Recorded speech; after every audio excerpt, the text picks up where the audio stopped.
شروع اللہ کے نام سے جو بڑا مہربان نہایت رحم والا ہے۔ نون قلم کی اور جو اہل قلم لکھتے ہیں اس کی قسم کہ اے محمد صلی اللہ علیہ وآلہ وسلم تم اپنے پروردگار کے فضل سے دیوانے نہیں ہو، اور تمہارے لیے بے انتہا اجر ہے، اور تمہارے اخلاق بڑے عالی ہیں۔ سو ان قریب تم بھی دیکھ لوگے اور یہ کافر بھی دیکھ لیں گے کہ تم میں سے کون دیوانہ ہے۔ تمہارا پروردگار اس کو بھی خوب جانتا ہے جو اس کے رستے سے بھٹک گیا، اور ان کو بھی خوب جانتا ہے جو سیدھے رستے پر چل رہے ہیں۔ تو تم جھٹلانے والوں کا کہا نہ ماننا۔ یہ لوگ چاہتے ہیں کہ تم نرمی اختیار کرو تو یہ بھی نرم ہو جائیں، اور کسی ایسے شخص کے کہے میں نہ آ جانا جو بہت قسمیں کھانے والا ذلیل اوقات ہے، طعن آمیز اشارتیں کرنے والا، چغلیاں لیے پھرنے والا، مال میں بخل کرنے والا، حد سے بڑھا ہوا بدکار، سخت خو اور اس کے علاوہ بدذات ہے، اس سبب سے کہ مال اور بیٹے رکھتا ہے۔ جب اس کو ہماری آیتیں پڑھ کر سنائی جاتی ہیں تو کہتا ہے کہ یہ اگلے لوگوں کے افسانے ہیں، ہم ان قریب اس کی ناک پر داغ لگائیں گے۔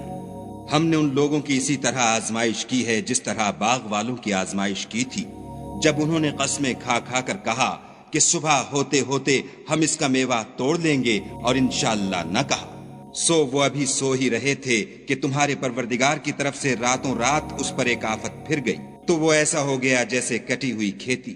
جب صبح ہوئی تو وہ لوگ ایک دوسرے کو پکارنے لگے کہ اگر تم کو کاٹنا ہے تو اپنی کھیتی پر سویرے ہی جا پہنچو۔ تو وہ چل پڑے اور آپس میں چپکے چپکے کہتے جاتے تھے کہ آج یہاں تمہارے پاس کوئی فقیر نہ آنے پائے، اور کوشش کے ساتھ سویرے ہی جا پہنچے، گویا کھیتی پر قادر ہیں۔ جب باغ کو دیکھا تو ویران، کہنے لگے کہ ہم رستہ بھول گئے ہیں، نہیں بلکہ ہم برگشتہ بخت بے نصیب ہیں۔ ایک جو ان میں فرزانہ تھا بولا، کیا میں نے تم سے نہیں کہا تھا کہ تم تسبیح کیوں نہیں کرتے؟ تب وہ کہنے لگے کہ ہمارا پروردگار پاک ہے، بے شک ہم ہی قصوروار تھے۔ پھر لگے ایک دوسرے کو رو در رو ملامت کرنے، کہنے لگے ہائے شامت، ہم ہی حد سے بڑھ گئے تھے۔ امید ہے کہ ہمارا پروردگار اس کے بدلے میں ہمیں اس سے بہتر باغ عنایت کرے۔ ہم اپنے پروردگار کی طرف رجوع لاتے ہیں۔ دیکھو عذاب یوں ہوتا ہے، اور آخرت کا عذاب اس سے کہیں بڑھ کر ہے، کاش یہ لوگ جانتے ہوتے۔ پرہیزگاروں کے لیے ان کے پروردگار کے ہاں نعمت کے باغ ہیں۔ کیا ہم فرما برداروں کو نافرمانوں کی طرح نعمتوں سے محروم کر دیں گے؟ تمہیں کیا ہو گیا ہے، کیسی تجویزیں کرتے ہو؟ کیا تمہارے پاس کوئی کتاب ہے جس میں یہ پڑھتے ہو کہ جو چیز تم پسند کرو گے وہ تم کو ضرور ملے گی؟ یا تم نے ہم سے قسمیں لے رکھی ہیں جو قیامت کے دن تک چلی جائیں گی کہ جس شے کا تم حکم کرو گے وہ تمہارے لیے حاضر ہوگی؟ ان سے پوچھو کہ ان میں سے اس کا کون ذمہ لیتا ہے؟ کیا اس قول میں ان کے اور بھی شریک ہیں؟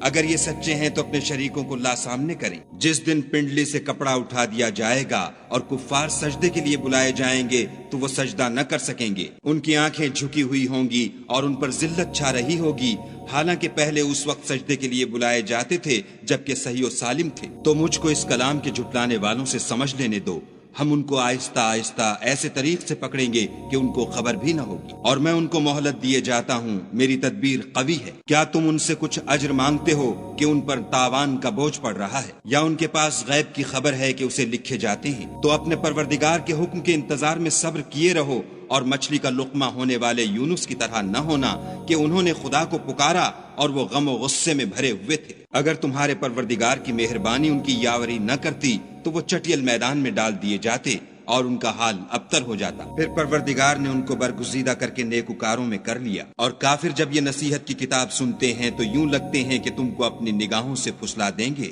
اور کہتے ہیں کہ یہ تو دیوانہ ہے۔ اور لوگو، یہ قرآن اہل عالم کے لیے نصیحت ہے۔